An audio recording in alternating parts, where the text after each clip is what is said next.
झी24 तास एक पाऊल पुढे।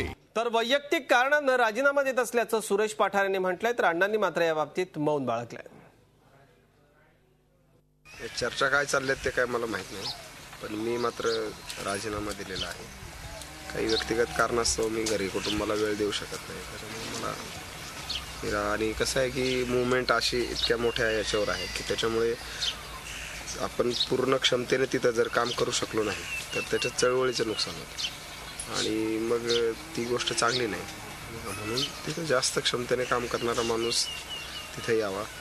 कौटुंबिक जबाबदाऱ्या वाढत असल्यामुळे मी ते काम पूर्ण क्षमतेने करू शकत नाही। आणि दुसरी गोष्ट, मला माझ्या लिमिटेशन्स माहिती आहे, मी कुठलं काम किती याच्यात करू शकतो। काही काम मी माझ्या शैक्षणिक याच्यामुळे म्हणा काही याच्यामुळे मी करू शकत नाही।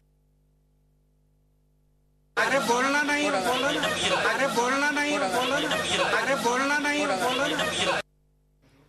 अण्णा हजारेंचे सहकारी आणि स्वीय सहाय्यक सुरेश पठार यांनी अण्णांची साथ सोडली। त्यांनी त्यांचा राजीनामा अण्णांकडे सोपवला असून अण्णांनी पठार यांचा राजीनामा मंजूर। झी24 तास एक पाऊल पुढे।